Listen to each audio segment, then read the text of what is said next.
If I don't know anything and I'm hearing everything you're saying, I would assume that it's a chutzpah that there's any English, so we should immediately change all the languages of the chadarim and the yeshivas and go cold turkey on English and only speak Yiddish. But in chinuch, it's a very interesting question. Chafav, the yahrzeit of the Rebbe's father, Harav Again, Harav Chassid, Hamakubel, V'chulu, Harab, Rebbe Levi Yitzchak, is upon us. One of the things that we can do this Chafav is to donate and be mishtatif in the Keren Levi Yitzchak, which was founded by the Rebbe in Tafshin Chavdalid, specifically for Chafav and the Zichrein of the Rebbe's father. There's a very interesting story behind it, and please stay tuned later on in the episode for more details. If you've been enjoying this podcast, please like and subscribe so that others can enjoy it as well. In addition, if you've benefited in any way from a Among Chassidim podcast and would like to give something back, you can do so today at derher.org/donate. I'm Yassi Kamen. Welcome to Among Chassidim by Derher, an ongoing farbrengen about life as a chassid, our vibrant connection with the Rebbe, and inspired living shaped by the way he teaches us each and every day. Shalom Aleichem. Mendy, how are you? Baruch Hashem, how are you? Thank you so much. And thank you for coming again on the podcast. Last time you were on, we discussed some of the articles that you were working on at the time. And this month, in the month of Av, you wrote a very interesting article about Yiddish. And I felt that it's an interesting subject and something that people struggle with. So there's what to discuss. So thank you for being here. Thank you for having me.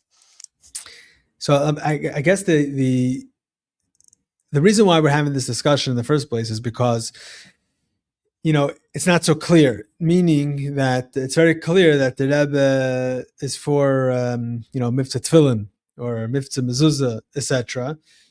And this is what it says in the beginning of the article. There's no Mivtza Yiddish. So at the same time, it has been addressed by the Rebbe on multiple occasions, as we'll hear. But there's some, commentary or, different people can form opinions because, the reason why we needed the article was to kind of set the record straight and put things in order. Now, someone told me that they read it and they're still confused. Aye. So I'm not sure exactly what we'll do here, but let's, I guess you could present to us or to me what your findings are, and what it is, and we'll take it from there. That's very interesting. It is interesting that there is no Mivtza Yiddish. That's very true. And that's how we started the article. That you don't hear from the Rebbe again and again and again. Oh, I was medafred in Yiddish, and the reason seems to be very, very obvious. That in the cause of Afatzas Hamayanis and bringing more people into Yiddishkeit, you're not going to get very far if you insist on Yiddish. If all the schools only speak Yiddish and all the shluchim only give drashas in Yiddish, then obviously we're not going to accomplish much. And ad kedei kach that there's even a sikha where the Rebbe himself said it about his own sikhas, where the Rebbe spoke about the mile of translation and explained that the reason he doesn't say sikhas in English is, he says kama taimim, several reasons, but mainly because, or maybe primarily because, that's the Mama Lashon, that's the Rebbe's Mama Lashon, that's the language the Rebbe was most comfortable to speak in. So in other words, you very often see that we're dafken not making Yiddish a big cause. And I think it was even unique back in those days. We did once an interview with Rabbi Feldman from Sydney, and he said that when he came down to Australia, he was a Rav of a shul there, where they were very upset that he wouldn't give speeches in Yiddish. It was in the takana from the old country that it was very important that in a shul a Rav speak in Yiddish, and he came and he wanted to speak in English because the young crowd didn't understand Yiddish, and there was a whole fight over it, and there was a back and forth with the Rebbe about it because he didn't know what to do because he knew it was very clear mitzad the Rebbe that his speeches shouldn't be in Yiddish. On the other hand, the Yiddish is, Chassidim, if the Rebbe speaks Yiddish, and Chassidim speak Yiddish, to understand the Rebbe, you have to speak Yiddish. You can't just flippantly say, "Oh, Yiddish is not important. We're going to translate the whole Likutei Sichos to Hebrew and to English, and we're going to run all yeshivas and chadarim. Everyone's going to switch to English, and that will be settled, and we'll forget the Yiddish." That's obviously not the correct answer, and that's true from the Rebbe too. So maybe, so that's basically the maskana of you're telling us the maskana. So maybe you can tell us what you discovered. So it was very interesting that when you start looking for Mekaitis, where the Rebbe is going to encourage where the Rebbe speaks about Yiddish b'chlal, you get a very conflicting story, and which is like I said before. At the same, but however, you do see a very clear insistence and a hope that Chassidim would speak Yiddish. And just over the past few years of collecting stories for the Derher, we had a number like that. Like there was Rabbi Chaim Elul, we did an interview with him in Adar of this past year, I think, and he said we didn't print this in the original article, but he said that one of his friends was in Yechidus, and the Rebbe asked him what language if he speaks Yiddish, which was very standard. The Rebbe would ask people in Yechidus if they speak Yiddish, and he said no. Even though he did understand the basic Yiddish, that's the way Rabbi Melul said. He was French. He understood a little bit of Yiddish, but he was afraid that he wouldn't understand properly, and he wanted the Rebbe to speak in French. So he told the Rebbe he doesn't understand Yiddish, and the Rebbe asked him, "Wie viel Jahr seid ihr in Lubavitch?" And there's another story which we didn't print, where Moshe Yitzchak Hecht came with his school from New Haven to the Rebbe, and they had a Yechidus in Tafshin Yud Beis. And after the Rebbe spoke to them in Yiddish, Rabbi Hecht gave a translation to English, and the Rebbe looked at him like surprised and said, "The kids don't speak any English, don't speak any Yiddish." And there was a number of stories like that. There was Rabbi Groner's wife was coming by dollars, and as the Rebbe was talking to someone by dollars, she spoke to Rabbi Groner in English, and then when she came by a minute later, the Rebbe said, "Why are you not talking in Yiddish? You can't talk in Yiddish." And the most famous source for this is a sicha where the Rebbe said that Spitz Chabadnikas treffen sich und reden, in Yanik Dusha, when the Spitz Chabad come together, it's a pella that they're speaking in English. So what's the backstory behind it? So the backstory we had from Rabbi Asi Spiegel said that he remembers the night before that zicha. This is Vayeshev Tashmim Ches. So the night before the Rebbe said that zicha, he remembers standing in the front of 770, the Magna room. They were waiting for the Rebbe to leave. It was after Kabbalah Shabbos, and there was an argument over a sicha or a mimer that had come out just then. And there was a whole discussion going on. It was a loud discussion, and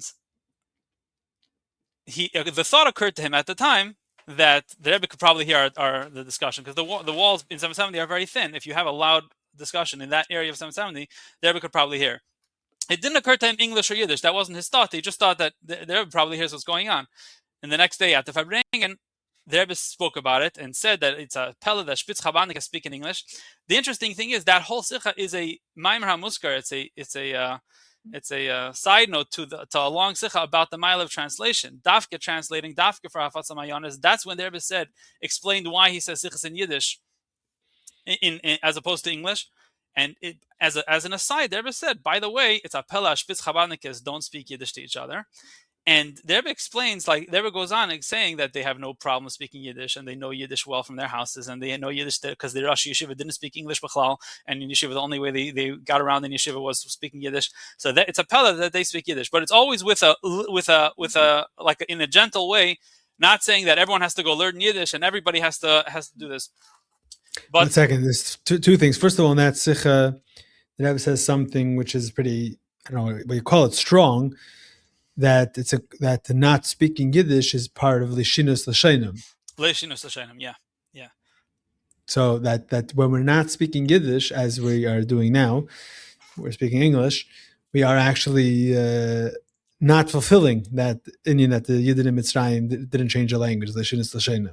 So it's a strong, meaning to say it's not just a nice thing or a cute thing or a positive thing. No, there's actually an Indian in it. Speaking Yiddish is also, I think that's kind of the crux of the issue, the way you're describing that sicha, that the Rebbe is explaining how it's beneficial and it's important to translate for Hafatz Mayonis, but don't get carried away and think, and that means that Yiddish is not important. No, for Kaddish, Haitach and Spitz Chabad get together and don't speak Yiddish. So it's kind of like both points come across clearly in that sicha. Yes, yes, that I think that's absolutely right. In the Mugadik part of that Sikha, the Rebbe goes on a whole explanation to say how Yiddish is special among all other languages. How even within the world of translation, where Dafka translated things, how when you translate Chassidus to another language, it brings it down to another level of Elam Haza. But Yiddish is a step higher than all the other languages. The Rebbe says it's like Aramaic, which is a holier language than all other languages. It's the language of Gemara, etc. So therefore, Yiddish is al derech zeh. It was mekudesh by Bnei Yisrael. It was sanctified by Rabbi Seinu Nesienu. There's another sikha like that too by the Tanya in Yiddish. They ever spoke about the Tanya on radio, and that is also it was done in Yiddish. So there has a whole piece there explaining the mile of Yiddish, and there's a tzion in the Mugadik Sikha. There's Mar Mekemis, the two places in Chassidus, one at Teres Reish from the Mittler Rebbe, and there's another one from Ayin Beis, where they explain how something that is designated for the use of a mitzvah is already sanctified, is already on a higher level, and before therefore the in mitzvah was Yiddish, done. even before the mitzvah was done, the very fact that it was designated as useful for a mitzvah, like the Mitzvah Rebbe said, I think the Rebbe Rashav says that it's like klipas nega versus shalosh klipas hatmeis. Any klipas nega which could be used for a mitzvah, something that is not a dvar isur, it could be used for a mitzvah, so already has a level of sanctity. So the Rebbe says that Yiddish al derech zeh, Yiddish, even more than any regular thing, Yiddish was used by Rabbi Seinu Nesienu to teach for the hispashas of Chassidus, Maimarim, and they all spoke in Yiddish. So that already shows on a mila. But yes, at the same time, the Rebbe says it goes both ways. Misad Shpitz Chabad, there's an Indian speaking Yiddish. At the same time, it can't become a barrier that blocks other people from speaking. That's why I would like to claim that that's why this podcast is only in English. Otherwise, we would speak only in Yiddish to each other. It happens to be that whenever I have a guest, I tell them that, in general, I tell the guests that we're speaking the Lubavitch Sprach, the lingo. Fine, you have to have a certain education for that. But I do tell guests, now that we're speaking in English, anyways, if you do say a whole sentence in Yiddish, please translate. Because if we're anyways talking in English, just make it more accessible to more people. If the guy speaking just Yiddish, that's another story. Right. So maybe, in other words, if for example, just to give an example of the contrast, it's like someone told me that in Eretz Yisrael, a lot of the other Kreisen, they had chadarim and schools. They didn't all speak Yiddish. Today, like as Polish, a lot of them they speak solely Yiddish. That wasn't always like that in the early years of after the Holocaust. They were speaking Hebrew. Then they specifically switched to Yiddish in order to keep out people who didn't speak Yiddish. It was a dafka barrier of entry. It was specifically done to keep the doors closed. And Masha Enken, when you came to Timchat Mimim in Lud, they had many Yemenite children coming to the yeshiva, and it was actually a huge language problem where the Hanhala wrote to the Rebbe, what should we do about these Bachim coming? They don't speak a word of Yiddish, and the language of the yeshiva is Yiddish. And in the letters, I don't have it in front of me right now, but I think the Rebbe tells them to keep the shiurim in Yiddish, and also to make another stream of shiurim in Lashon Kodesh or whatever language they understood best, because not chas v'shalom not to keep them out. So Yiddish because by nature, the nature of Yiddish is that it could be something that makes a barrier and keeps people out, and everyone was very insistent that it shouldn't happen. So, I think it had a sign, Oili Russia, Oili Teiman. It was Dafka, that it's an open door policy. So a second, I want to keep some structure to this conversation because we go in a lot of ways. So maybe first make the case why Yiddish is important. You started doing that. Maybe continue that. And then bring in the nuance from the Rebbe, and then we'll try to correlate and figure out how they work together. Does that make sense? Sure. In the importance of Yiddish, you see the Rebbe in stories, even though you don't see, like we said, a Miftzah Yiddish. You see story after story after story, where the Rebbe gives a little comment here, a comment there, a small inyan, where Yiddish is a holier language. And it's a davar pashat almost that a chassid speaks in Yiddish. Why would you speak any other language? So there's two sichas, two mogadik sichas where the Rebbe speaks about the importance of Yiddish as a holier language than all other languages. That's the Vayeshem and Ches that we spoke about earlier, and the one about Tanya on the radio. The stories going off the top of my head is we had the story with Rabbi Groner, we have the story with Rabbi Malul. There was one interesting thing I wrote on my status that I'm writing about Yiddish, and someone sent me a piece from the Yiddish Haim where someone had written an article in the English part of the Yiddish Haim magazine saying about the decline of Yiddish, and the Rebbe would edit. There was Magia all the English articles in the Yiddish Haim, And this paragraph, I quoted it in whole in the article, where it says that the English is, and not even as a mila, it just says that English is now the language of the Jewish community, and Yiddish is in decline, and people don't speak Yiddish. And Rebbe crossed out the whole paragraph and wrote a whole mina that even if you think that that's true 100%, you don't have to announce it. You don't have to say Kein Yokum, that this is how it's going to be. Rebbe didn't even appreciate the fact that somebody would write straightforwardly that Yiddish is in decline. Even that statement itself was giving in too much.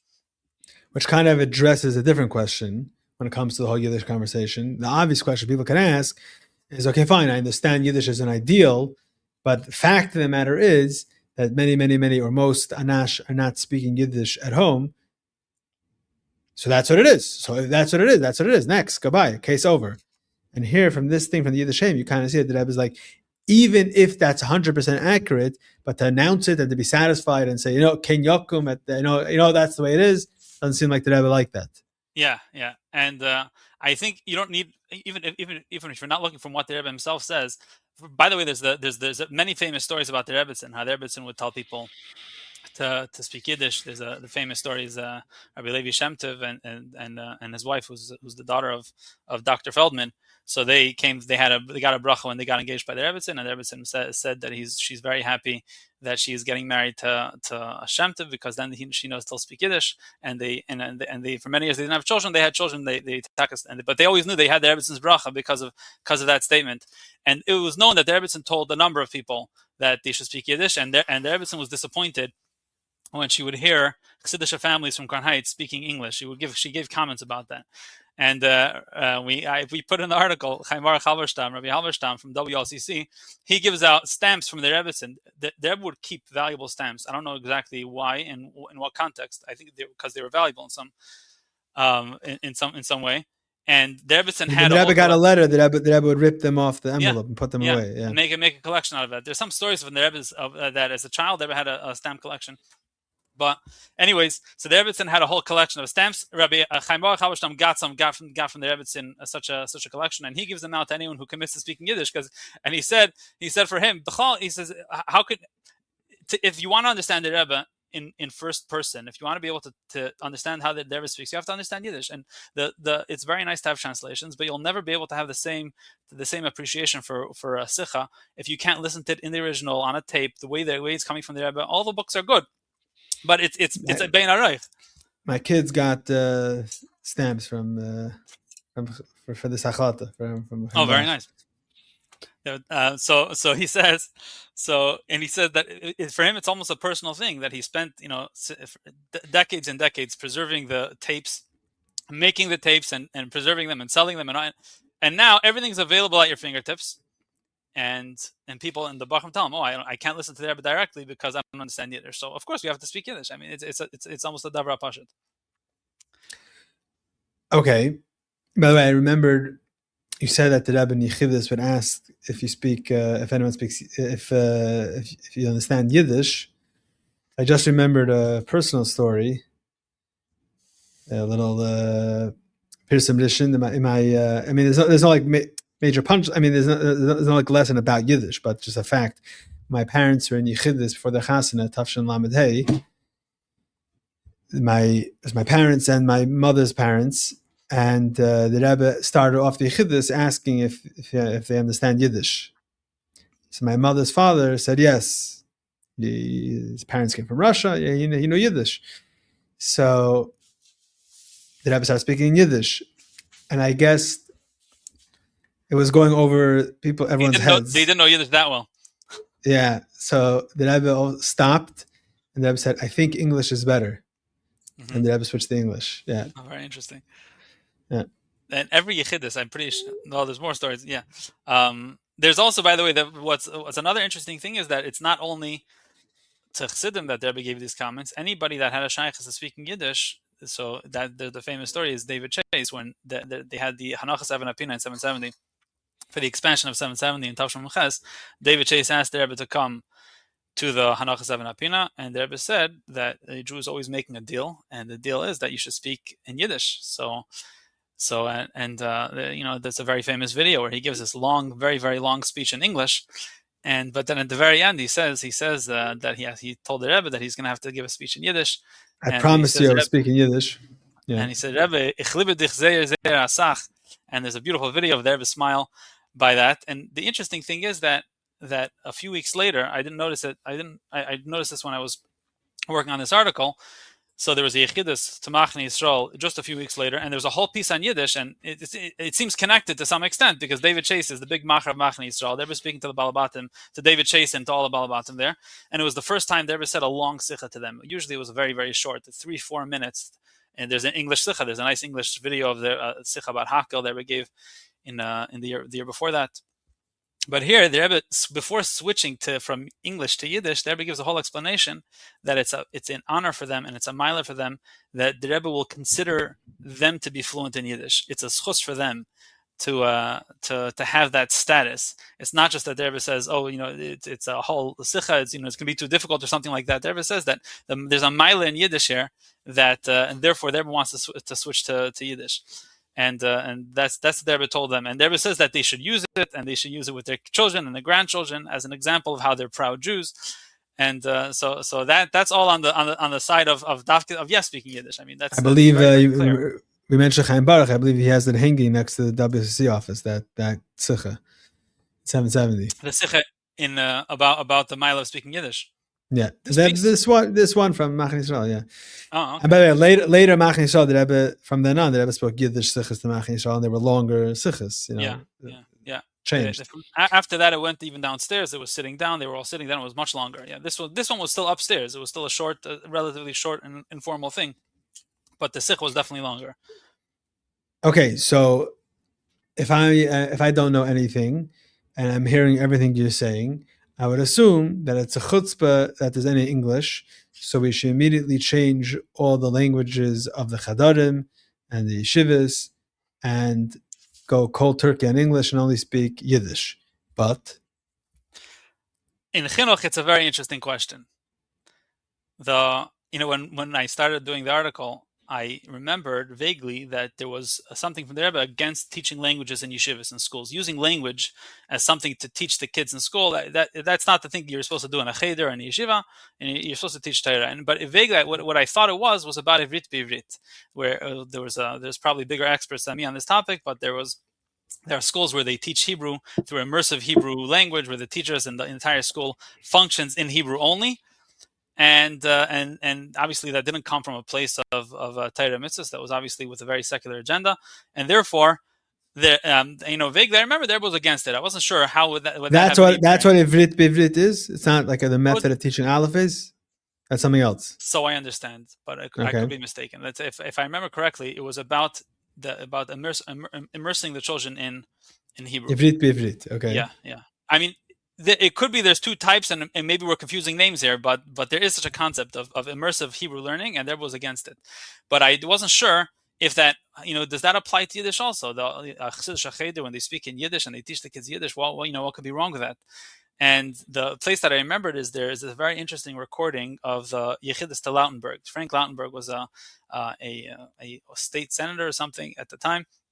He has a long Yechidus on record. New Jersey. Yeah, in New Jersey, and he was there for many more years after that. He died only not so long ago. So he had this very long yichidus, a very, very fascinating yichidus. And at the very end, for some reason, United States Senator. Okay. Yeah. And at the very end, for some reason, Rebbe speaks about language, and he says, "I'm not fond of the fact that yeshivas and the schools they take the time in school to teach a language." I didn't realize that Rebbe was talking about Yiddish. Rebbe wasn't talking about ivrit b'ivrit. Rebbe specifically identified Yiddish and said, "I am not." I mean, we had the full language in the article where he says that the Rebbe tells him that a fire is burning, that it was part of the Yechidus before. The Rebbe was telling him that you have to invest more money in Jewish education, that a fire is burning, and if you don't invest money in Jewish education, the UJA and the big Jewish philanthropies won't have anyone to fundraise from in the next generation. So the Rebbe says, a fire is burning, you can't use language, you can't teach a yeshiva and cheder in Yiddish. If the kids don't understand Yiddish, then they're not learning anything. And the Rebbe says there, in a good way, it's a computer error, and in a computer error, everything has to come in 1 second. So if you're creating barriers for the kids to understand what they're learning, that's obviously not going to be helpful. And the Rebbe says it there. I wasn't sure. Is the Rebbe talking there about it? About like a day school, a school that's for Samayanis, which is not an Anash school. But you have the same thing in letters to Kfar Chabad, where the Rebbe says, or Chadarm of all types and all stripes, where the Rebbe says that the teaching Torah is not the place to teach a language. And in the Kfar Chabad letter, it's very interesting. Where the Rebbe uses language, very strong language, where the Rebbe says that the job of a Talmud Torah is to teach, to be mechanech talmidim Torah mitzvahs and avos Hashem, yiras Hashem, and the key line there is it's arucha mi'aretz midu or rechava miniyam. Torah is endless, so any time that's spent teaching a language is time not spent teaching Torah, which could have been taught. So it's an automatic law. So that's something that's unacceptable, and it goes across all the spectrum. When parents write to the Rebbe about should we insist that our kids have Yiddish, the Rebbe says so. About day schools, the Rebbe says that judging by the fact that there's so few hours for Limud Kodesh in the current schools, and there's hours taken for English, and the schools are on vacation every other day. So that seems to be the implication. The Rebbe says that there's so few hours for Limud Kodesh, don't take it away to teach a language. But then even in the Cheder where it's longer hours and less vacation and all those things, there still is insistent there that it's not the job to teach a language, it's the job to teach Torah, and that's what you have to do. And there was another letter. I don't think we quoted it in the article. They were to a Menal in Uruguay, where he wrote to the Rebbe saying which language. An article. It's an article that you have to teach them the mitzvah Hashem, and you have to teach them what they are allowed to do and what they are not allowed to do. B'negei l'pa'il. So you can't wait till they know the language. If you're teaching halacha and Torah in a different language, then you're delaying their own knowledge of halacha, basically. So obviously you can't. That's not something that's acceptable. Okay, so how do these two things correlate? How is Yiddish, the importance of Yiddish, and if a shor should speak Yiddish, and then the Rebbe is saying that it shouldn't be on the cheshbon of kids understanding what they're learning. So how do you do both? Did the Rebbe address that? I mean, that's exactly the theme of the entire article, where it's not a myth that Yiddish cannot be a barrier for Torah mitzvahs. With all its milas, it cannot be a barrier for Torah mitzvahs. But yes, in a cheder, there were menalim that were talking to the Rebbe and saying that the parents are upset that we're not teaching Yiddish. And we want the kids to know Yiddish. So the Rebbe gave different ideas. There was the Menal in London. The Rebbe told them you can talk Yiddish on the playground. You can talk in Yiddish during lunch. The idea of immersive Yiddish basically is fine as long as it's not coming on the cheshbon of Talmud Torah. And there was another interesting idea where there was a letter that the Rebbe sent to Rabbi Fogelman while he was still in Buffalo. This is in Tafshin Daled. And the Rebbe writes that we're teaching that the kids don't speak Yiddish. The Rebbe says that ideally they should speak Yiddish. They should come to understand Yiddish. That is a goal, but it can't be during the time of Limud Torah. What you could do is do chazara over what you learn in Yiddish, because anyways you have to take time in school for the kids to chazar what they learn. And there's going to be kids that are the smarter kids that are bored because they already know the Chumash. So give them a new thing to learn. They learn the Chumash in Yiddish, and that way, that's how they do Chazara. For the slower kids, they'll just be learning the Chumash, and then some kids will have an opportunity to pick up Yiddish. So there is space for it, as long as it's not coming on the cheshbon of the Torah itself, which is the main goal, and it's valuable too. And it's interesting that just now they came out of Shura from the Shmatkin Sudak. They put out a Shura with many of Nachman Sudak's phone calls from Rabbi Chadikov. He would write down what Rabbi Chadikov told him. And there's like from 40 years later, after this letter in Tafshin Dal to Rabbi Fogelman, Rabbi Chadikov makes the same thing. And he goes on a whole speech against the fact that Chadarim teach in Yiddish. He says that, when you do Bereshis in the beginning and you do 3 languages or you do 2 languages and the kids don't understand, the kid doesn't understand what's going on. You're learning in 3 different languages. It doesn't help. It's not educational. He says that teaching a kid Torah in Yiddish is like giving children to eat raw food. It's not just that it's not going to help them; it's also going to give them a stomachache. So you're mixing them up. You're not helping the situation. You have to teach in English. You can do chazara in Yiddish, and that way he says the same Torah. And he gets very sharp, and he says we're talking about people Yirei Shamayim that how can they not think about this? How could they not think about the fact that you're teaching Torah to kids and you're doing it in a language that they don't understand, and therefore you're turning them off, and they're not understanding. They're going to have a negative experience, and is the whole point of the school is to bring them in, and here you're chasing them away. So there is ways to teach Yiddish, and There was another letter. There's another letter. I think it was another letter you quoted in the article. I think it was Popek. Rabbi Popek.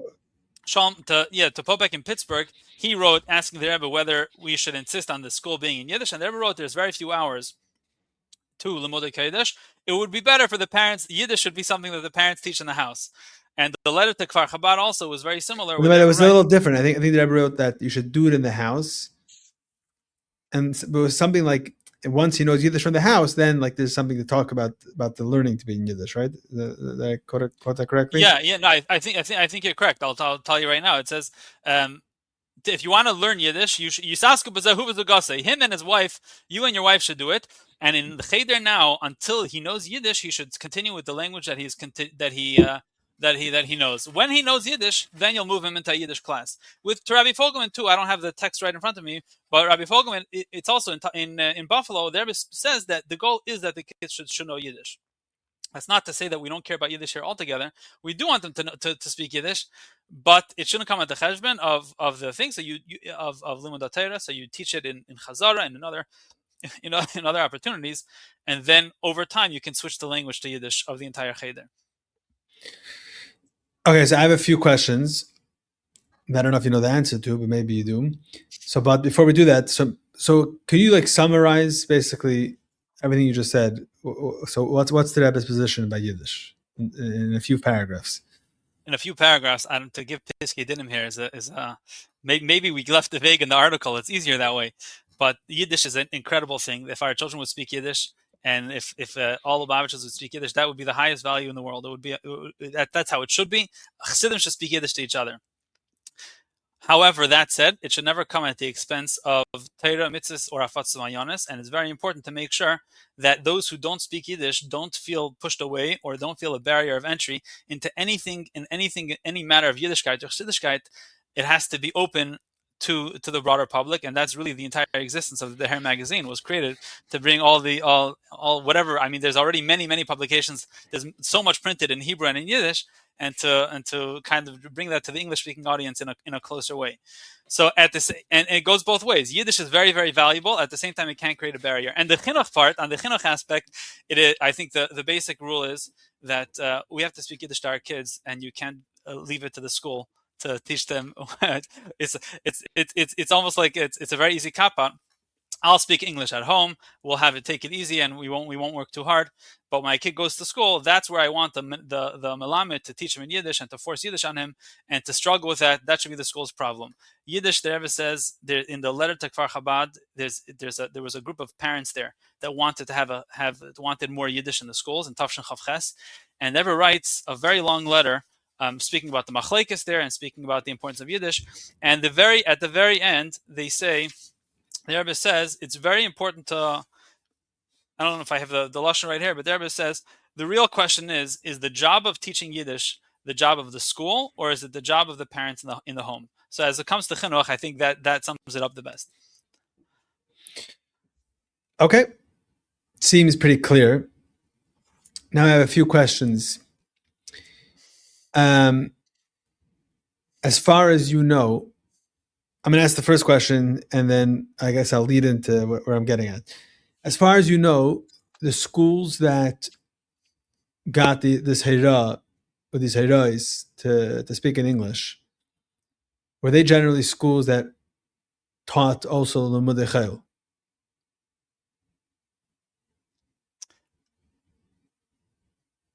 The question is what you mean by Limudei Chayil, but these hirais. So all schools besides for Olei Torah taught Limudei Chayil. It was unheard of in the entire world to have a school that doesn't teach Limudei Chayil, and it's still quite rare. But in those days, the only school was like that was Olei Torah. So it was almost a non-starter. It was obvious that the schools are teaching Limudei Chayil. And so you're saying you have a school, they're teaching Limudei Chayil. The kids are learning, science and math, but they're also learning how to write and read English. And then, but the Kodesh is Yiddish, and then they don't understand it all of a sudden. They're speaking English. So, fine. So that's basically what you're saying. In Kfar Chabad, I don't know how much Limud Chol and science they were learning. They learned a little bit of reading and writing, in Lashon HaKodesh anyway, and they learned a little bit of math. It was unlikely that they were learning much more. It was specifically about the language. Okay. My obvious question is, I mean, this is like the elephant in the room. You know, you didn't mention a word in the article about Al Torah. Yeah. Now, I would say probably I don't know if it's the largest school in Lubavitch or I think we're working on an article about Al Torah, right? I think that's in the works. Yeah. So that the way exactly historically what happened, if this is accurate, we'll find out when we finish researching the article. But the way it's portrayed is that the Rebbe spoke very passionately about Limud Chol and how it's metame the Chabad, the mayach of the children, and it shouldn't happen. It shouldn't till 9. It shouldn't happen at all, ideally. And the Rebbe says, and then includes. This is clear in the Sikha. That's Simchas Torah Tafshin Tazayin, I think. That clear in that Sikha that it includes. I mean, we're not our topic today is not Limud Chol, Limud Kodesh. It's a whole different thing, and Derher has written articles on that. But in that Sikha, it's very clear that the Rebbe includes in Limud Chol also learning the Sfas HaMedina, how to read and write English. That's pretty. It's clear in that Sikha. And subsequently, Al Torah was founded, I think, inspired by that Fabrengen, or exactly how it happened. I don't know 100%, but definitely that's the model. Al Torah was established that there's no Limud Chol and there's Yiddish. I don't know exactly what's happening today, but that's definitely the way it was when it was founded for many years. That the whole instruction and language was in Yiddish. I heard from Rabbi Yisrael Friedman that I heard this personally from Rabbi Yisrael Friedman. I mean, by Fabrengen, he said that Michal Teitelbaum, who was in charge of Al Torah, he once went to the Rebbe, and first of all, he said that it's under the maskiris. If you have any questions, you should ask, and how to conduct the Chedi, you should go to Rabbi Chatakov. That's number one. I also heard from Rabbi Yisrael that at that time, Bedford and Dean wanted they opened up a Limud Kodesh, a pure Limud Kodesh track. And the Rebbe said, as he went to the Rebbe, like, okay, so should we close all the Torah? Because now the Lubavitch Yeshiva is also doing just Limud Kodesh. And the Rebbe said something to the effect that, like, he wants the Eigen Yeshiva, and if you don't want to do it, someone else could do it. You know, something like that. Yeah. So, but basically, I would say the flagship school of Lubavitch, the biggest school in Lubavitch, has no Limud Chol, and and the main instruction is in Yiddish, which leads me so where does that's obviously a big part of Lubavitch. So where does that come in? Which leads me to the next question. I don't know if you want to answer that before I get to the next part. No. It's all connected. No, you in the article there was a very fancy footnote that said that there's a new phenomenon today. There are certain, also probably not so many, but there are some schools that adhere to the Rebbe's directives of no Limud Chol, and therefore there's no instruction at all on any secular subjects, including how to read and write English. But they're not speaking Yiddish, and therefore, what do you do with children? They're not learning how to read and write English, but they don't know Yiddish. So how are they supposed to write? They're illiterate. Supposed to write anything? Yeah, how are they supposed to write a test? So you wrote in the footnote. So we wrote in the footnote. You didn't see the Rebbe addressing this, so therefore you copped out and didn't address it. Exactly. But so my question is about Al Torah and about this concept of how do you adhere to the Rebbe's call, which is an important call, as everyone could read in the Sichos and in the article that Derher wrote. Maybe do another podcast on that about only Limud Kodesh. But the only way I see in my mind that you can do that, the kid has to be able to read and write, and so he has to know Yiddish or Hebrew. So what are you saying? I would like to bring your attention to the Keren Levi Yitzchak, the fund that the Rebbe established specifically the zichron of his father, Harav Rebbe Yitzchak.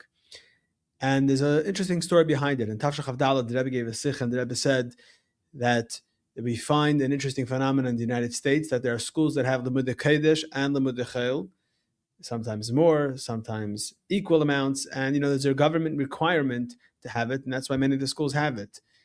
But the Rebbe said, even if there is a government requirement to have Limud Chayil, there's no requirement, and the government does not meddle at all into which one is more important and which has priority. Yet we find an interesting phenomenon that there are schools that prioritize Limud Chayil. How so? When it comes to paying the teachers of the Limud Chayil get paid quicker, more on time, and even more money than the teachers of Limud Kodesh. And the schools rationalize it. They say, what do you mean? The teachers that teach Limud Kodesh Yiddish Shamayim, and they'll still show up the next day even if they don't get paid. But the teachers of the Limud Chayil, if we don't pay them, they'll go somewhere else. The Rebbe said, therefore, he's establishing a fund specifically for Malamdim and Malamdes of the Limud Kodesh, that they can come, and if they get a head check, if they're getting delayed in payment and their own money from the school, they can take a gemach from this Keren Levi Yitzchak. As well, the Keren Levi Yitzchak should be supporting other causes of Torah in Kodesh. And the Rebbe said that this is something that he gave the reason of where the seed money for this came. He said there was a woman who either her or her husband worked in a school, and they were owed back pay, $5,000, but this is 1964, which is about $50,000 today, and somehow they got a check all at once. All the back pay was paid to them at once. But this woman rationalized and said that she didn't rationalize. It's just the opposite. She said, if I survived till now without it, and we're living, then therefore I don't need it. So she gave a check to the Rebbe. The $5,000 that she received, she gave it to the Rebbe. And the Rebbe said that it's a large family, and they definitely don't have a savings account, and they didn't grow up in Medina Hahi in Russia with Mesiras Nefesh. They're American. Nevertheless, she had this conviction that if she was able to survive and she got this check, unexpectedly, she should just give it away to the Rebbe. Therefore, the Rebbe says, this is the seed money with which I will start the fund, and therefore every single person should give the equivalent, whatever that $5,000 meant to this woman. That's how much we should be giving to this Keren Levi Yitzchak. Therefore, Keren Levi Yitzchak is something that exists till today. Keren Levi Yitzchak this year has given out many gemachen and loans to teachers that were waiting on pay or a loan, which goes against their pay, and therefore it is incumbent upon every single one of us that we can all donate this year on Chavav or around Chavav to Keren Levi Yitzchak. And the Rebbe wrote numerous times around Chavav that Lenadiv, the Rebbe specifically used the word that we should be donating around Chavav, specifically when it comes to Chavav. Therefore, every single chassid should donate to Keren Levi Yitzchak this year, and you could do so at magbis.org. That's magbis.org, and you can look for the tab for Keren Levi Yitzchak. And with this, we will all have a schus in honoring the Rebbe's father and honoring the Rebbe and helping the kedusha of our children and helping the mechanchim. Yeah, no. So it's definitely true that, like we said in the footnote, in those days it was a given that most schools are teaching English, so kids are going to know the language of English. And Alei Torah, where they teach in Yiddish, the kids spoke Yiddish. They did speak Yiddish, and therefore there was always a language. There was always a literacy in any language. From home. So I'll tell you more about Alei Torah in a second. So regarding the other schools, it was English, and that was it. It was an assumption that kids could read and write in English, so they could choose to go and to force everyone to learn Yiddish, or just to use the regular language that they know anyway, which is English. And today, yes, you have a very strange thing where the schools that are not, where it's not fully immersive. So it's the real question is about the schools that are not fully immersive in Yiddish, because the fully, I guess there's several layers here, but I guess let's start with Alei Torah. So in the article we didn't mention Alei Torah because these heroes are not given to Alei Torah. And Alei Torah had children who spoke Yiddish, at least culturally speaking in the community. The language was Yiddish, and the language in the school was Yiddish, enough that kids spoke Yiddish. And there was no Hirais B'Ksav about this. We just left it out, and the Hirais are very clear that children who are English speakers should not be learning Torah in a language they don't understand, and that is standard. I think that's absolute, clear from the Rebbe without any question. That English-speaking children should be learning Torah in English until they actually know Yiddish. I gave over some of these things at the Kinas Zayre here at a workshop, and somebody who was once a teacher in Alitera came to me all infuriated. He said he taught in Alitera and he didn't speak Yiddish well, and the kids didn't understand Yiddish, and the schools told him that it doesn't matter, he has to teach only in Yiddish. And here he sees from the Rebbe Shachar al Gabi Lavan that it's a terrible crime. It's not only the Rebbe says that you shouldn't do it. There's a very interesting letter to an English speaker. So it was written. The letter went to the person in English. It was printed in a shur after Meir Harlik passed away, and there the Rebbe adds a whole addendum in Ksav Yad, and it was later translated to English. And the Rebbe writes there that it's a crying injustice, Ovil Mishaveya, that a child will be put into a school to learn Torah in a language that he doesn't understand. And there's a whole paragraph. The Rebbe is writing it about Ivrit b'Ivrit. The Rebbe writes Ivris b'Ivris about not doing that. And then at the last line, there adds a line and says, you shouldn't do that for Yiddish either. The same would apply. In other words, if you would think that it was only in opposition to Ivrit, that has to do with Zionism or something, it has nothing to do. It was very clear. Don't learn Torah in languages that you don't understand, because then you're not actually learning. So it's so clear. It's really. So this guy told me, he says I taught in Alitera. It was all wrong. Was it all wrong? So actually we're doing an article about Alitera, and I interviewed Rabbi Lustig Senior who was the Manal in Alitera for many years, and I asked him about it. I asked him why are you teaching English in a school? Why are you teaching in Yiddish in a school where all the kids speak English? So he said that in the Lamids, the community language was Yiddish. So they never had to go to the Rebbe and say, what should we do about the language? Nobody understands Yiddish anymore. That question didn't arise. But what did arise was the questions of the Mudachil. Because many parents came and said, why can't you teach a little bit of math? What's wrong with the kids knowing 2 + 2 = 4? Why is that not taught in Alitera? And there was a sense in the early years, he said, by Lamed Hey, Lamed Vav, when he came into Van Hola, the style of Alitera was that people came there almost al Mesiras Nefesh. The Rebbe spoke against Limud Achel, and the Rebbe spoke especially until 9 years old. So they sent their kids to Alitera until 9 years old, and then they would run away to Lubavitch Yeshiva, to other schools, and Alitera would have 2 classes until 9 years old, and then after 9 years old, it would go down to half a class. That was what Alitera looked like, and many parents were saying that it's a very nice school, but maybe teach a little bit of math, and then we won't have this issue, and we'll be able to stay for longer. And like you said, the Rebbe said the Hira was to ask the questions in chinuch should go to Rabbi Chadikov. That's what the Rebbe told the Michal, because the Rebbe told him that Rabbi Chadikov has Hirais from the Shver about chinuch. If you have Hirais about chinuch, Rabbi Chadikov has them. Go talk to Rabbi Chadikov, and that was the saying there. You always went to Rabbi Chadikov. They didn't ask any chinuch questions to the Rebbe from whenever that Hira was till Tavshin Beis. There was no asking the Rebbe chinuch questions. At least from that was the impression I got.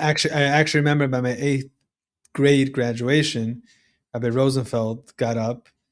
By the way, he gave a whole Musar shmuz at that graduation that the parents should all speak to their kids in Yiddish. Mm-hmm. By the way, just derech agav.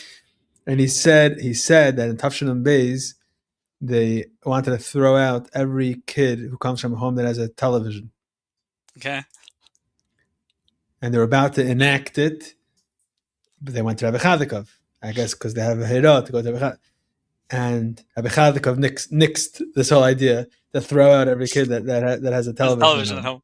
But so it's interesting. Yeah, you said Totav Shnei Beis. I heard from myself, from Rabbi Rosenfeld, that Lepayel, who was the last word in the chinuch in Alitera, was Rabbi Chadikov. Right. Rabbi Lustig said that they once prepared a whole booklet about Limud Achel, which has very sharp lashonis, and he wasn't sure if he could put it out or not. But Rabbi Chadikov was already not so well or something, and it was Tavshin Beis. You just don't ask there, but that was it. So he didn't have a from there, but whether to print this or not. So he says regarding Yiddish, there was never a question, but there was a question regarding math, and there was pushback, and he would go to so Menlo Morozov, I think, went to he was the Menal Poel in Alitair for He many was years. part of the Manhala, yeah. Yeah, he was the main Menal, and he would go. He went to Chadakav. Rabbi Chadakav said, "I can't make any changes without the permission of the Miyasid. There's a Mechal title by him. You have to go ask a Mechal." And he would go to a Mechal, and Mechal would say, "You can't do anything without Rabbi Chadakav." And they would send them back and forth like that. There was another time where he said Rabbi Groner told him that there was a question about math in Alitera, and Rabbi Groner asked the Rebbe about it, and the Rebbe banged on the table and said that in Alitera is going to be chinuch al taras hakodesh only. There's going to be no other math. If parents want the kids to know math, they should learn Masechta Eruvin and another Masechta that escapes me right now.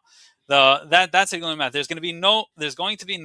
The whole vart of Alitera was that this is chinuch al taras hakodesh to the extreme. There's no place for anything else in it.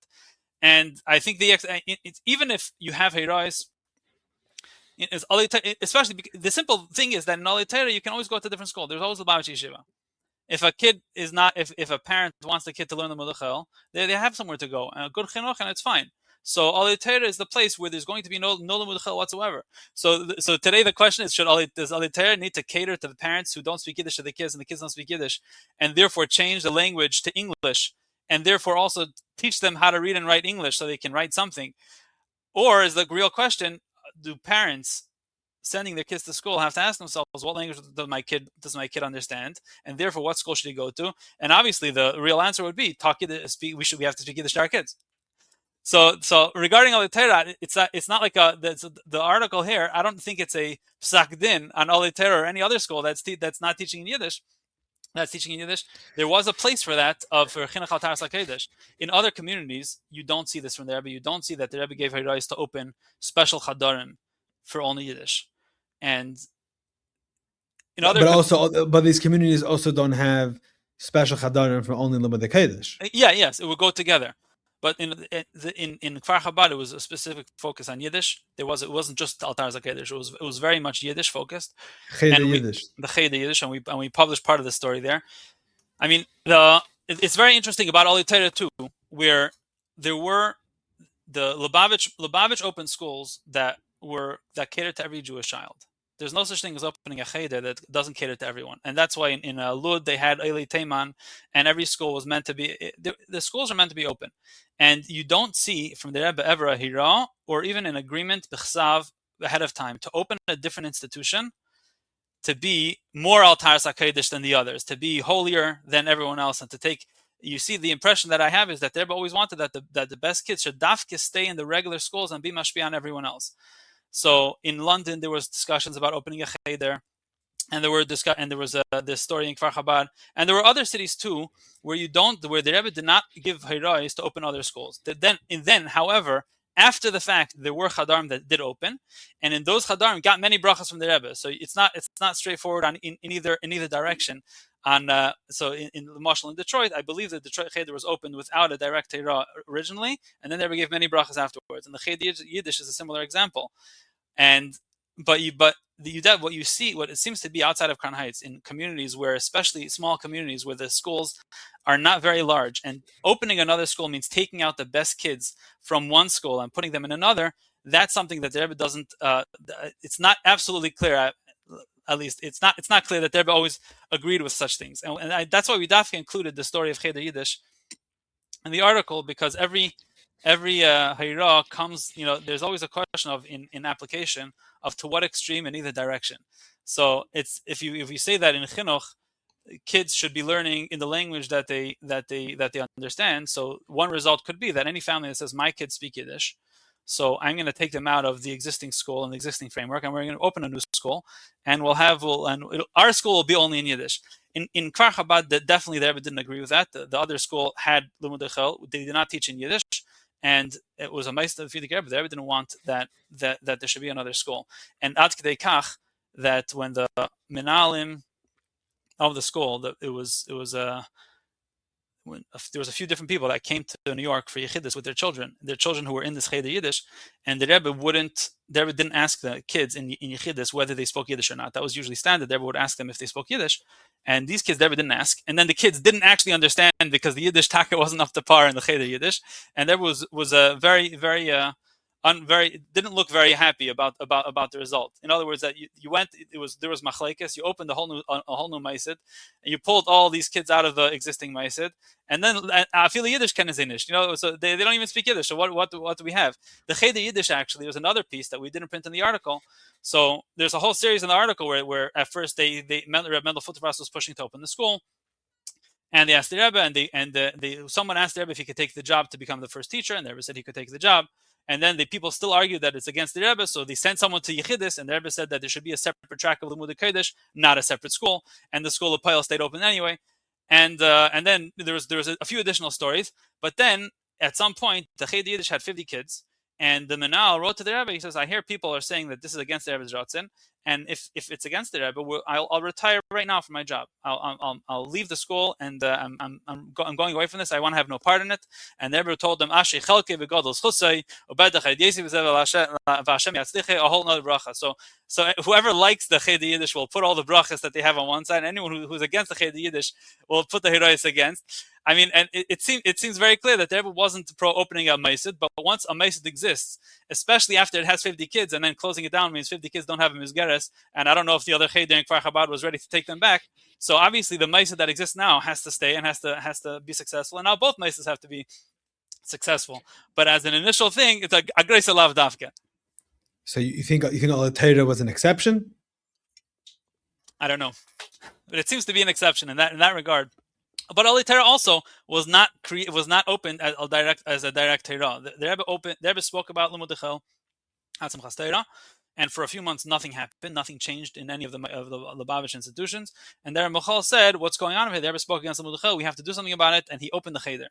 And then the Rebbe took it on. The Rebbe gave many brachas. The Rebbe even funded the budget of Al Torah for several years, until I think Rebbe Nissen Nemanov came to America.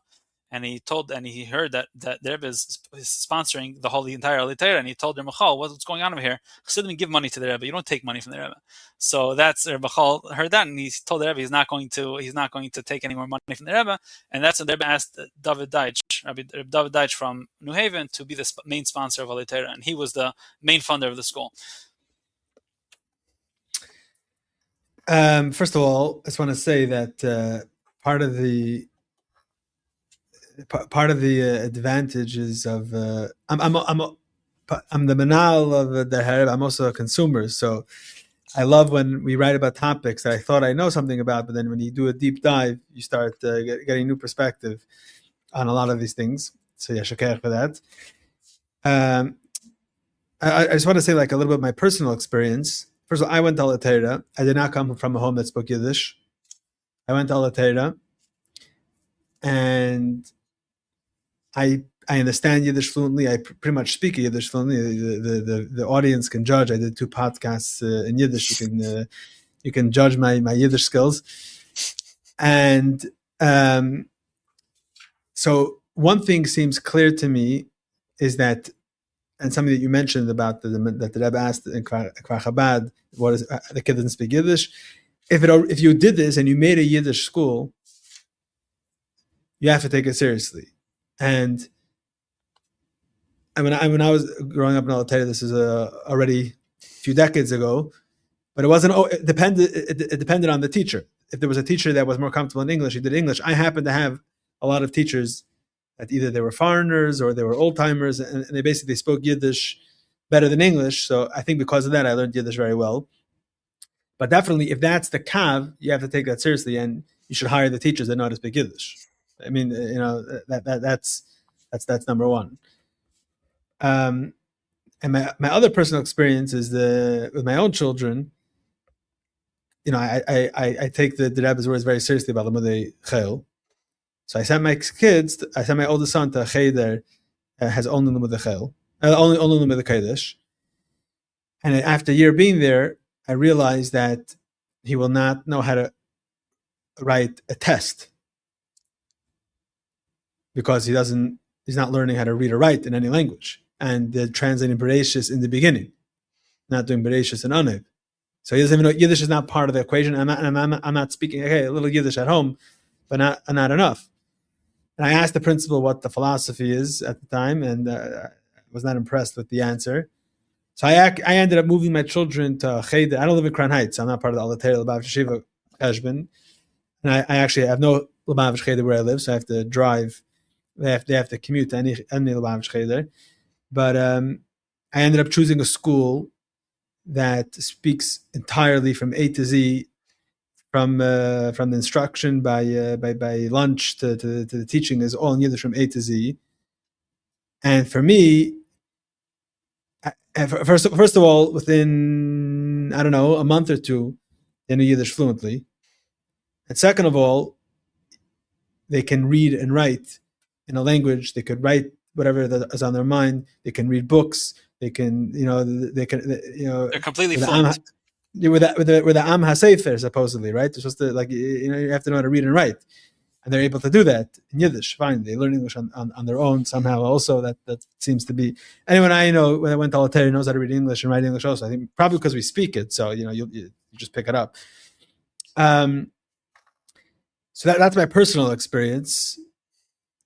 What are your thoughts on all this? So I was talking to a few teachers that are among my friends in different schools, and I was wondering about this because in a cheder where I just want to add one point. Yeah. In this day and age, you're saying that the Rebbe said to speak it at home.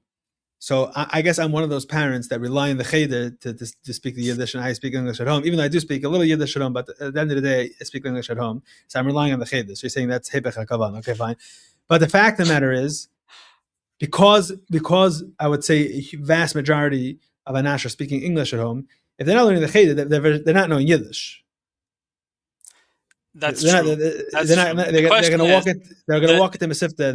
They don't know Yiddish. I know amongst my contemporaries that I speak a much better Yiddish than I would say a vast majority of people of my contemporaries, the ones that didn't go to Alatera. That's a fact. I don't know. Yeah, go ahead. The question of total immersion. You said kids, you put them in a school where everything is in Yiddish. The language is completely Yiddish from top to bottom. For a few months, they don't know what's going on, but very quickly. By the way, Alatera did not do that as well, and I don't know what they're doing today, but that's for sure a failure. That's for sure that it doesn't make any sense. If they're using the language, they're not even teaching the language. But even the question of a total immersion. That's where I think the Rebbe's letters are very clear against total immersion in a language, and the kid doesn't understand.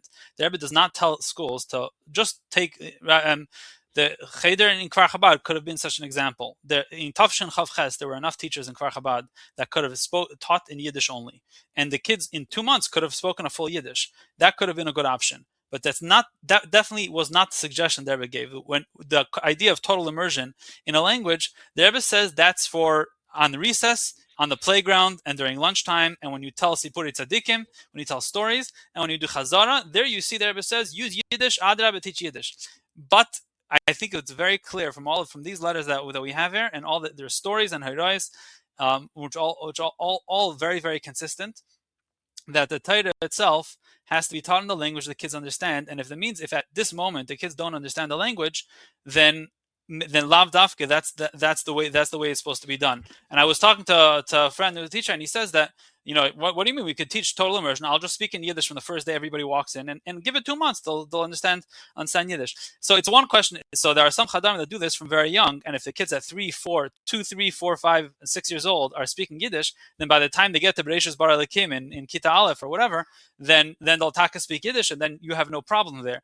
But to take kids from at a later stage in life, in whatever grade they are, they switch into a school, and that school is total immersion in Yiddish. That's not clear from the Rebbe's Hayrais if that's the way it should be done, because right now the school has a responsibility. It's not clear, or it is clear. It's not. It's. I don't have to give a psak in either way, but the idea that just switch the language of the school to Yiddish and give the kids total immersion in Yiddish, that's exactly what the Rebbe said not to do to children who don't speak Yiddish. So there's place for teaching the language. There's place for them to actually learn it. But the Torah learning itself, if you use that as a tool to teach them, they're not going to learn. And also the shaila is, I'm sure it depends on the child, on how well they'll take it and the result and how they will feel about it long term. If a kid, not every child is going to be ready for total immersion in a school, and the repercussions of that could be very, very, very, very strong. for a child that speaks total English to be immersed in Yiddish if he's not ready for it. So there's place for the immersion in Yiddish in the times in school which is not limited Torah, but the times in Torah there's no Heira from the Rebbe like that, and Adarabba lehefech, that the Rebbe says very clearly that Torah which is Arucha Me'eretz Mido Rechav Minayam, that's not the time to teach a language. Learning never ends. So I think the only thing that you're saying is that perhaps a cheder that's doing this from kindergarten, it's by the time they get into first grade, they already know Yiddish. Okay, fine. Maybe that's kosher. If a school can teach Yiddish on the playground and during lunchtime, that sums up the entirety of preschool more or less. So then you can teach Yiddish. Okay, but the problem is the footnote that you didn't address. How can we follow the Rebbe's Heira of having pure Limudei Kodesh, chinuch ataris hakodesh, including not learning the Sfas HaMedina, if you don't have total immersion? What's the option here?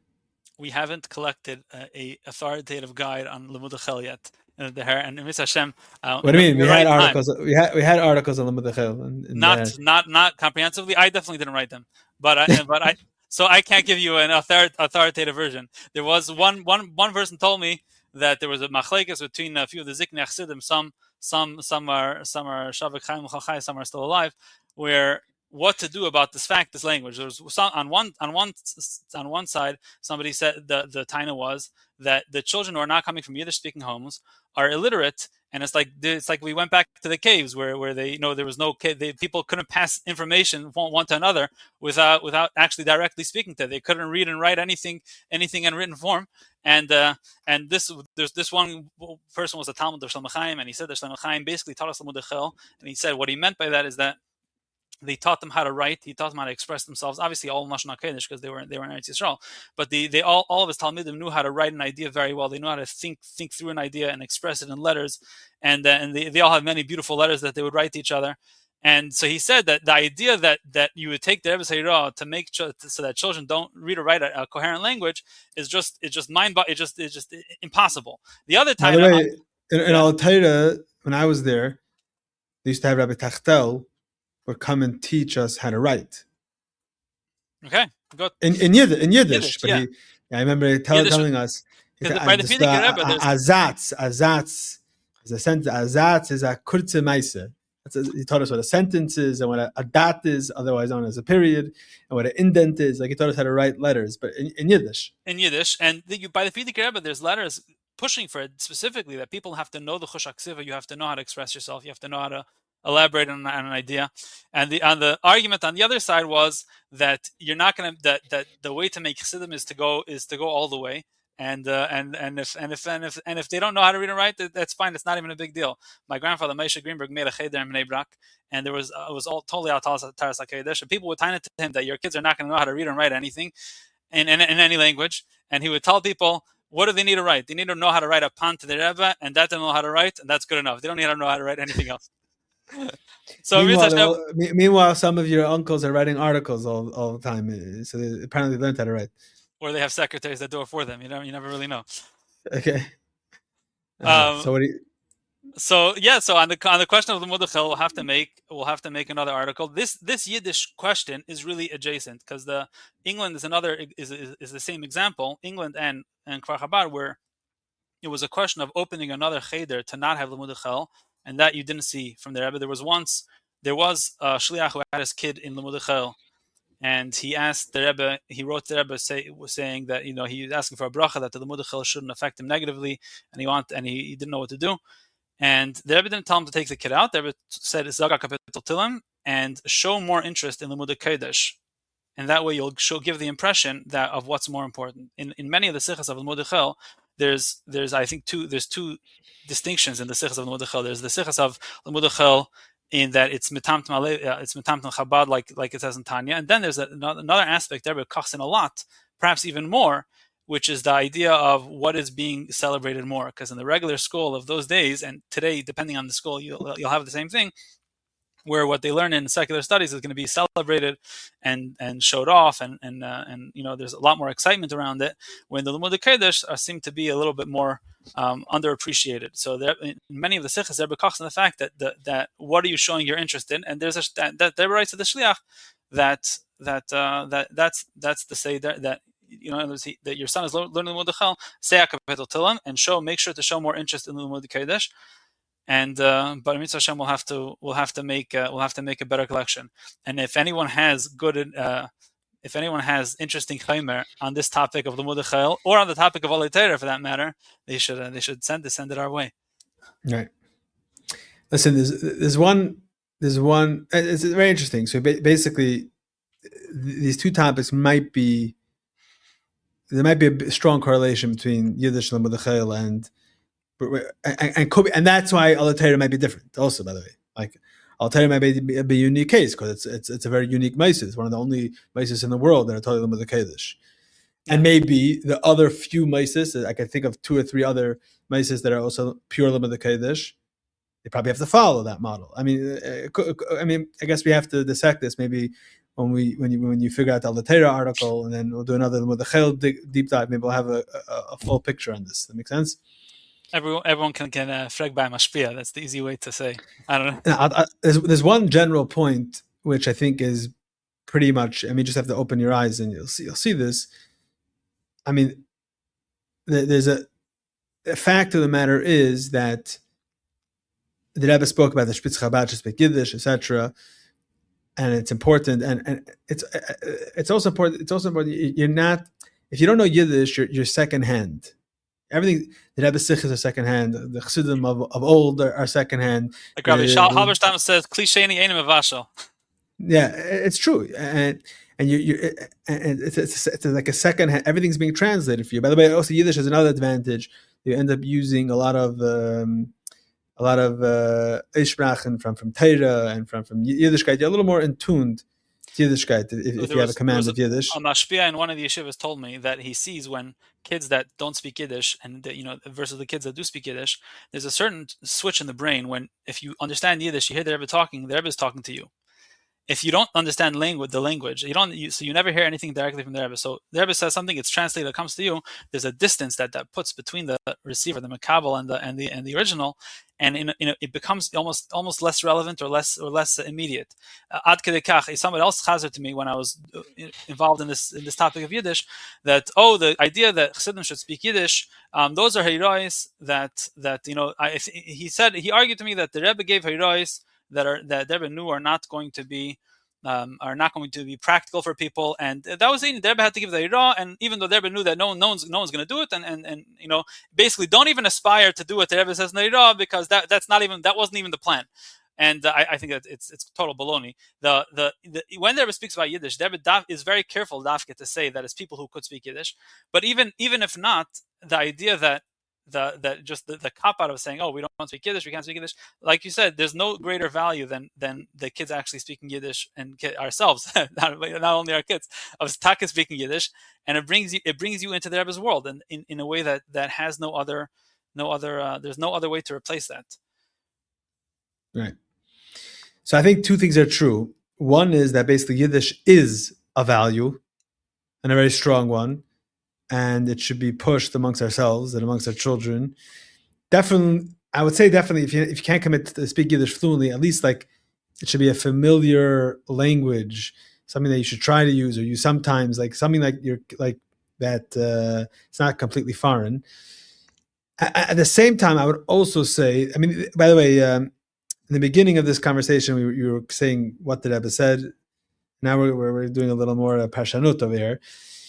I would say at the same time, it seems to me that basically there's a big difference if you look at Lubavitch and other groups. That the fact is that English is basically the predominant language in America, at least. You can't make an announcement that Ken Yokum. That's right. You can't say that Ken Yokum, and at the same time, it seems that there was a certain sacrifice on the importance of Yiddish. I think for Fatzamayanis to have people included, and that the Chassidus is not a maflega, and that it's for everybody, and everyone can be part of it. You could be living in Crown Heights even if you don't speak Yiddish, and send your kids to the meistes. It seems that this value of bringing Torah Chassidus to everybody does one of the results is that's the fact I think that's the basic sociological reason why most of us speak English. But that wouldn't be a good excuse based on that. It's not as an explanation, yes, and not as a gushpanka. That's not. Yeah, it's not saying that that's how it should be. But the Rebbe foresaw that this would happen, right? I don't know. This is I think a discussion. But Melech Zwiebel in Morristown was once fabricating with us that Amalek Chassidim, I don't remember exactly the details of the story, that the Rebbe was writing to Eretz Yisrael that he was upset about a certain thing, and the letter was written to one person. That guy knew that it's someone else's fault, and he was writing, and he wanted to, he wrote a whole letter explaining and giving excuses, and that it's the other guy's fault. And then he decided, that he wrote to the Rebbe, you don't write excuses. And then he said there was another story where where the Amalek Chassidim, the Rebbe would write things to Chassidim with instructions. And if there was ever pushback for those heroes, you didn't blame it on the Rebbe. Like Shlomo Chaim Kesselman in Kfar Chabad, the Rebbe wrote to him not to let Bachim come to 770 too fast or at all. And everyone thought that he was the evil man that was holding everyone back from going to the Rebbe, and it was clear in the Rebbe's heresy, and he never breathed a word of it. In other words, that we're going to start blaming our inyanim on the Rebbe. The Rebbe established Hafas HaMayonis, and therefore we're going to speak in English. As a sociological thing, but to make it a statement like that, I don't know. Of course,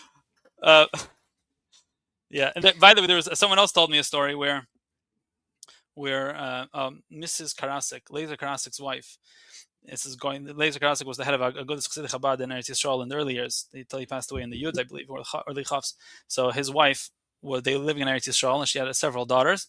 They went to Poland, or they went to Europe to have Yechidus by the Frierdiker Rebbe. One time they went a special trip, and in Yechidus, the Frierdiker Rebbe either heard or understood that she was speaking Russian to her children, and the Rebbe said, "Why aren't you speaking Yiddish?" The Frierdiker Rebbe said that you should speak. Why don't you speak some in Yiddish? And as they walked out of the room, and the kids said they never heard another word of Russian from their mother again. It was Yiddish, and that was it. I don't know if they understood Yiddish well at the time or not, but that was another story that didn't make the cut. And we also wrote an article that Yossi Groner was saying that when the Rebbe made that comment to Mrs. Groner that why are you not speaking Yiddish to your husband, and he says there that from then on my parents only spoke to each other in Yiddish. Yeah. So I guess the Heira of it all is that everyone should speak Yiddish, and even if even if it only starts as an aspirational value. Yeah, you have to speak Yiddish. Right. And if everyone speaks Yiddish, we don't really have this question so much about what to do in the Chadar, because they'll speak Yiddish, and you don't have that question. Exactly. Okay, so we're making a cultural change right now. And then I did get more requests. I did get more requests for Yiddish podcasts. That podcast should be only in Yiddish? I got some more requests because sometimes I interview somebody that speaks Yiddish better than English, but if the guy speaks English well enough, I just ask him to do it in English. The two podcasts I did in Yiddish are people that don't really converse well in English. So maybe if there's someone that can, but then I get into the whole question. What do you mean? There's another person that's not going to listen to it because it's in Yiddish. I'm going through the same debate in my mind right now. Yeah. Okay, very refreshing. I hope people are less confused and not more confused.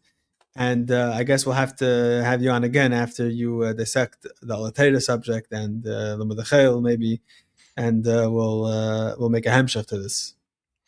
Very good. And on the topic of Yiddish, I think we ended the article with the Rebbe said that using Yiddish, that the Rebbe's Sikha in Yiddish is a good start. That you should not only not to be ashamed of it, but to use it in everyday life and to influence also your family and children and grandchildren. And the way the Rebbe ends off there, I don't think it was in the article. I think the last sentence is not there. The Rebbe says to use it in everyday life as an example of your pride to being a Jew, in addition to being a human being, and in addition to being a wealthy person. Maybe it's the Gershaft is a Hisafa, but it's a language that belongs to Jews, and to use it in everyday life, and it's an example of being proud to be a Jew. Okay. He's Jewish. So let's speak Jewish. Tzlach Rabba. Thank you very much.